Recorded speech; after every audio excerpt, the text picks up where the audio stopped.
Dear future generations, I think I speak for the rest of us when I say, sorry.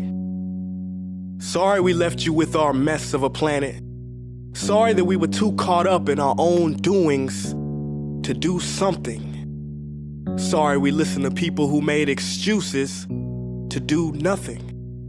I hope you forgive us. We just didn't realize how special the earth was. Like a marriage gone wrong, we didn't know what we had until it was gone. For example, I'm guessing you probably know it as the Amazon desert, right?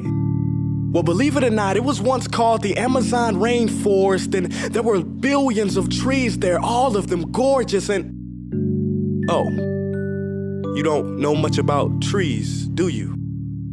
Well, let me tell you, trees are amazing. I mean, we literally breathe the air they are creating. They clean up our pollution, our carbon. They store and purify water, give us medicine that cures our diseases, food that feeds us, which is why I'm so sorry to tell you that we burn them down. Cut them down with brutal machines, horrific, at a rate of 40 football fields every minute. That's 50% of all the trees in the world gone in the last 100 years. Why? For this. And that wouldn't make me so sad if it weren't so many pictures of leaves on it. You know, when I was a child, I read how the Native Americans had such consideration for the planet that they felt responsible for how they left the land for the next 7 generations. Which brings me great sorrow, because most of us today don't even care about tomorrow. So I'm sorry. I'm sorry that we put profit above people, greed above need, the rule of gold above the golden rule. I'm sorry we use nature as a credit card with no spending limit, overdrafting animals to extinction, stealing your chance to ever see their uniqueness or become friends with them. Sorry we poison the ocean so much that you can't even swim in them.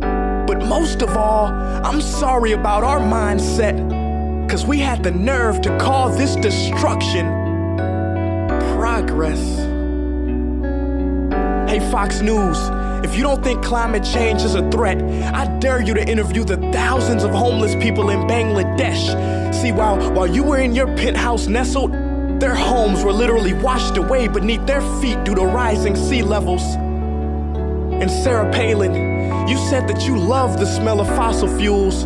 Well, I urge you to talk to the kids of Beijing who are forced to wear pollution masks just to go to school. See, you can ignore this, but the thing about truth is, it can be denied, not avoided. So I'm sorry, future generations. I'm sorry that our footprint became a sinkhole and not a garden. I'm sorry that we paid so much attention to ISIS and very little to how fast the ice is melting in the Arctic. I'm sorry we doomed you, and I'm sorry we couldn't find another planet in time to move to. You know what? Cut the beat.